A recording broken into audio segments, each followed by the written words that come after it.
câncer no seio, quando a gente tem qualquer afecção no seio, principalmente algo tão agressivo, né, quanto um CA, um câncer ele sublinha, metafisicamente falando, ele sublinha o impacto afetivo. A gente pode deduzir já a relação com a mãe, inevitavelmente.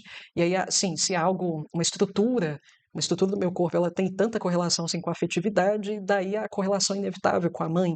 Simbolicamente aqui é inevitável a correlação.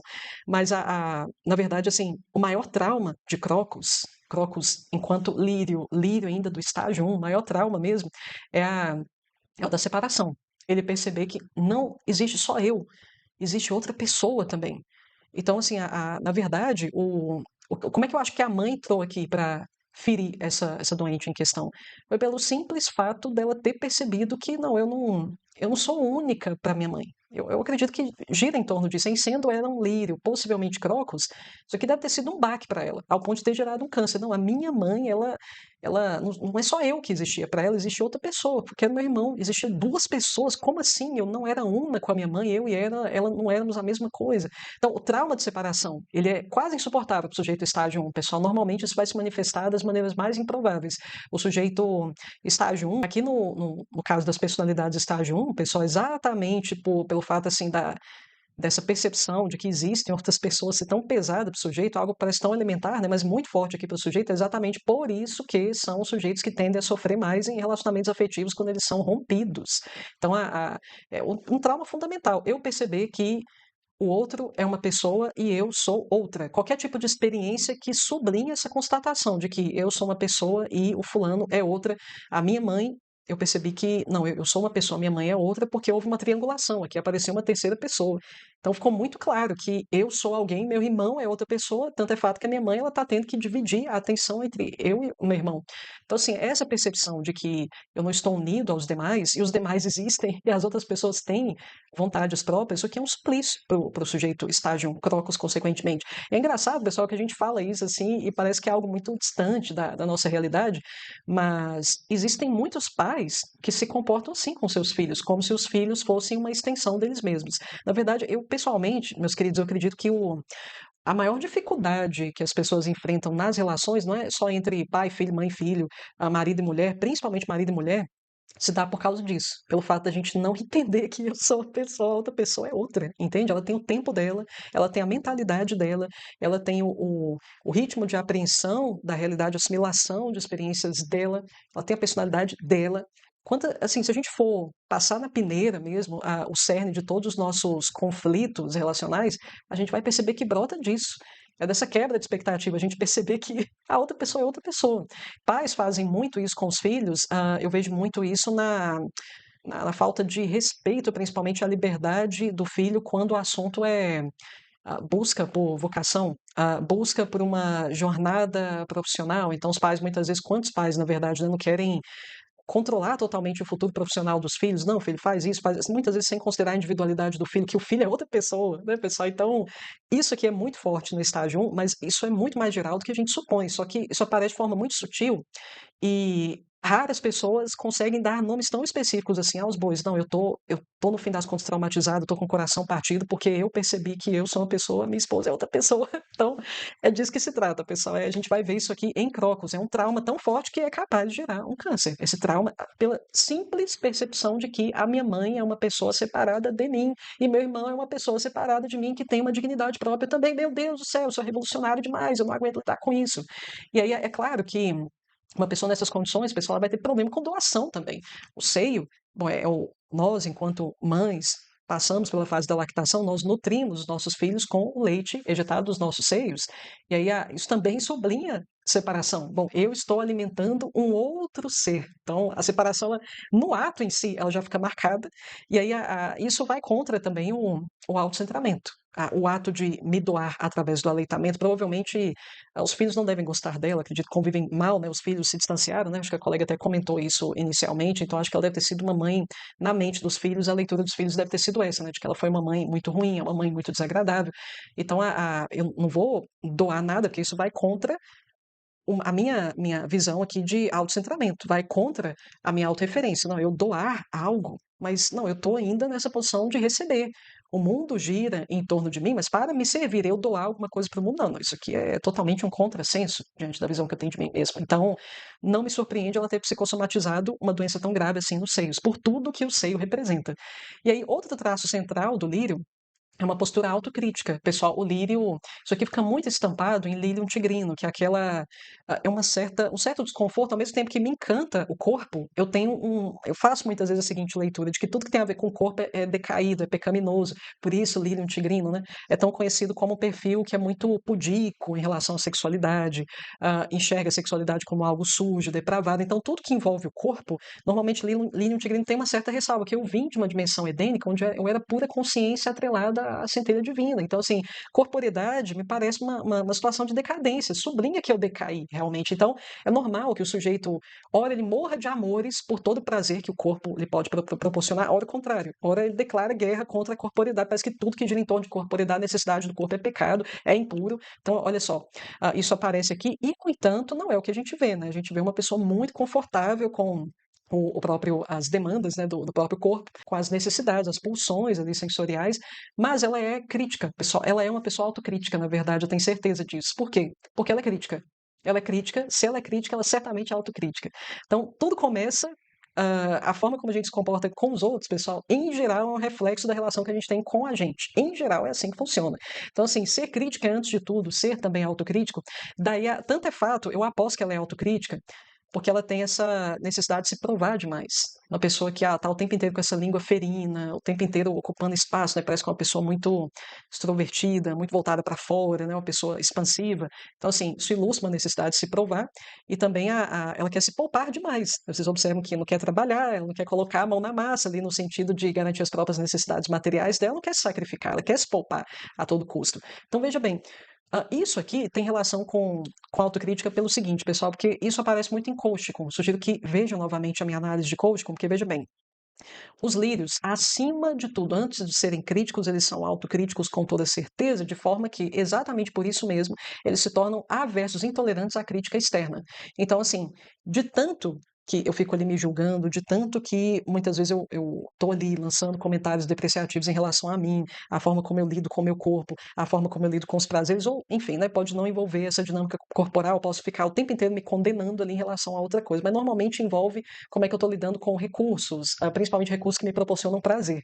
Então, assim, como eu estou o tempo inteiro ali me autocriticando, eu estou o tempo inteiro me crucificando, então, a relação, a tônica da minha relação comigo mesmo é essa, então, naturalmente, vai ser a tônica da minha relação com os outros também. Eu vou ser muito crítico com os outros, porque eu já sou demais assim comigo, é como eu entendi que as relações devem funcionar, tendo essa tônica, tendo a crítica como pano de fundo de qualquer tipo de interação com o outro. Mas aí veja bem, muitas vezes assim, eu tô dando tanta chicotada em mim o tempo todo, que é como se o copo ele tivesse muito cheio em relação a isso. Daí eu não aceito alguém trazendo uma crítica, eu já me apresento altamente reativa quando eu recebo a crítica mais singela que seja, porque eu já estou fazendo muito isso comigo mesmo. Então, assim, vem você e ainda enche mais esse copo? Não, rejeito, não precisa você falar isso para mim que eu já sei. Então, é como se a pessoa dissesse isso, né, automaticamente. Então, isso é muito importante que seja dito, pessoal, que isso aqui é uma baita nuance. Mas, assim, eu me senti confortável para colocá-la aqui na categoria dos lírios e para, consequentemente, indicar Crocus para ela, pelo fato de que a autocrítica provavelmente ela está presente, ela é um traço central dos lírios, né? Então, para ser lírio mesmo, tinha que ter isso aqui, definitivamente. Como é que eu rastreei isso? Através da postura crítica dela. Porque se ela é assim, certamente, primeiramente, ela é assim com ela mesma. Não sei, é aquilo, né? Se eu me critico demais, automaticamente isso me causa uma sensação de baixa autoestima. A minha autoestima é abalada pelo quanto eu me flagelo, daí para compensar isso eu tenho que me provar, eu tenho que provar o meu valor para os demais, no caso aqui de Crocus, através da expansividade, através desse comportamento eufórico, entusiasmado, que preenche o espaço, né, igual eu comentei com vocês, então isso, tudo que é exagero, pessoal, vocês podem ter certeza que existe aqui embutido nisso alguma estratégia de compensação, de alguma falta que eu percebi, eu já falei isso várias vezes para vocês. E veja bem, se eu já me critico muito, eu quero me poupar, porque, nossa, eu mesma já me flagelo tanto, então não é justo qualquer flagelo externo. Eu já tinha comentado também, mas só para reforçar. Como é que uma coisa se casa com a outra, como é que eu consegui estabelecer esses padrões aqui, a relação entre eles. E aí o traço mais central de Crocus em si é a instabilidade de humor. Pessoal, mas aqui, assim, supera o que a gente conhece como bipolaridade meramente, porque assim, é muito subitamente e é pelos gatilhos mais singelos, os gatilhos mais sutis. A menor frustração, a pessoa sai do riso para o choro, do riso para a quebradeira de tudo. Então, assim, é uma instabilidade 880 por gatilhos que são trivialidades, amenidades. É algo assim que a gente não imagina que alguém vai ficar tão louco por coisas tão pequenas. Então, aí vocês podem, quando o veterano fala de Crocus ou quando vem à mente do veterano Crocus, normalmente ele pensa na estabilidade de humor, nesse ioiô aqui em termos de humor, às vezes num lapso aí de curtíssimo tempo, né? Então a gente tem quase ao ponto da teatralidade, pessoal. É muito teatral aqui essa alternância de humor de Crocus. Agora, pessoal, por que que Crocus não é Laquesis? Já que, assim, são muitas semelhanças. Laquesis tem o poder de manipular emocionalmente as pessoas. Pessoal, que é o que a gente não vai perceber aqui em Crocus. Crocus é aquela pessoa sem noção ao ponto de repelir os outros. Com o passar do tempo, aquilo que eu comentei com vocês, ninguém quer ficar perto do sujeito Crocus, nem a família aguentou, né? A gente viu bem que os familiares foram os primeiros a cair fora, né? Os filhos, o que tudo indica, né? Pelo que eu me lembro, desculpa se eu tiver me equivocado aqui, mas tenho quase certeza que foi esse o caso, né? Então, assim, ele não consegue ser, principalmente no longo prazo, uma pessoa agradável. Porque realmente ele não enxerga, está no estágio 1, ele não enxerga a impropriedade de falar certas coisas, quanto o comportamento dele está sendo inadequado, é uma pessoa que não percebe. Então, assim, é claro que pelo fato de ter tanta dificuldade de ler o impacto de suas ações sobre o meio externo, que eu sequer considero meio externo as pessoas que compõem o meio externo, é claro que eu vou ter muita dificuldade de reter aquelas pessoas no meu meio de convívio. Eu não, por isso a gente não pode dizer que Crocus manipula emocionalmente, que a pessoa que manipula emocionalmente, pessoal, o alvo ali, a vítima, fica, de certa forma, enfeitiçado pelo manipulador. Uma ilusão de que existe uma vantagem de estar próximo do manipulador. Aqui não, não existe essa percepção, não. A leitura que eu faço é que, nossa, que pessoa desagradável, a gente fala cada coisa, pessoa grossa, que pessoa ríspida, pessoa sem noção, entende? Eu não tenho essa impressão de que, eu tenho alguma vantagem. E além disso, né, eu, amigo aqui dessa pessoa, amigo não, né, eu estou sendo parasitado aqui pelo sujeito Crocus, sou eu que sempre pago as contas, enfim, a desvantagem de estar ao lado desse tipo de pessoa aqui, pessoal, é o que mais salta aos nossos olhos.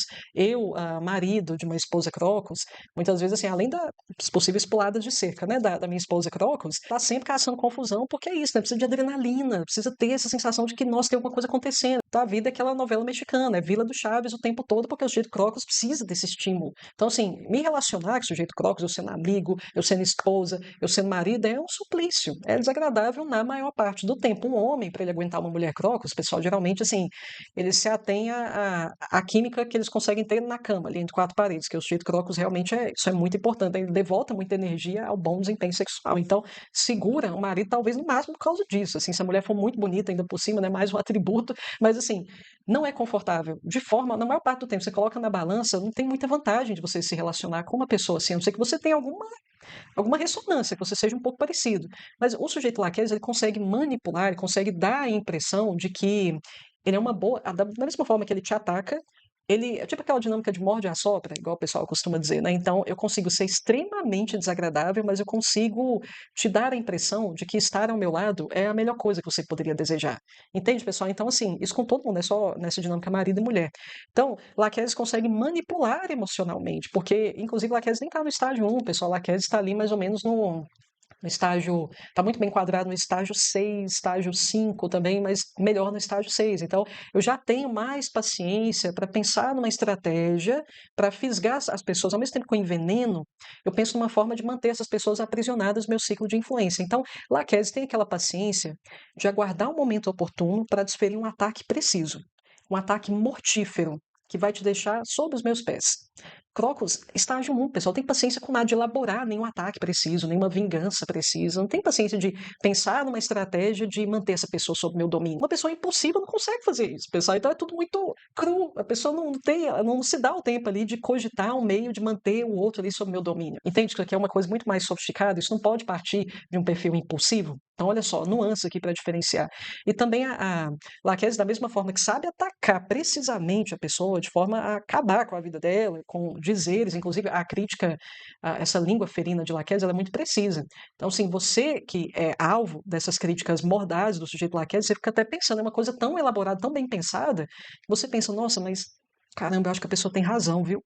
Eu acho que realmente eu sou isso que ela falou, que eu tenho que trabalhar isso em mim mesmo. É uma forma de controlar. Então, o ataque é tão preciso que a pessoa se sente controlada pelo sujeito Laquesis, pelo sujeito Laquesis tem aprendido uma sombra que só ele achava que ele estava vendo, entende? Então, ele se sente muito enfeitiçado. A pessoa que é vítima de Malaquias se sente muito enfeitiçada exatamente por essa precisão dessa língua mordaz. É mordaz, doeu pra caramba, mas foi muito preciso o que a pessoa falou, entende? Então eu tenho que ficar perto dessa pessoa também, porque se ela detectou isso, o que mais que ela não pode ter detectado, né, no fim das contas? Então, olha só, a gente não vê em Crocus.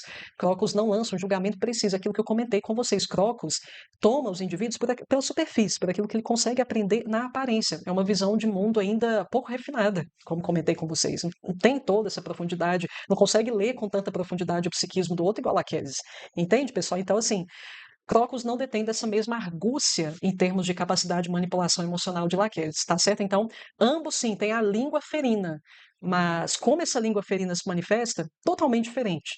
Em Laquesis, de uma forma muito sofisticada, ao ponto de gerar um ataque, é difícil levantar daquele ataque, e no caso de Crocus, o máximo que você sente, ainda mais você tem um pouco mais de maturidade emocional, o máximo que você pensa, nossa, que pessoa desagradável, não quero ficar perto, nossa, comentário idiota, nossa, pessoa sem noção, entende? Aquilo não te gera uma reação tão profunda quanto a língua mordaz de Laquesis.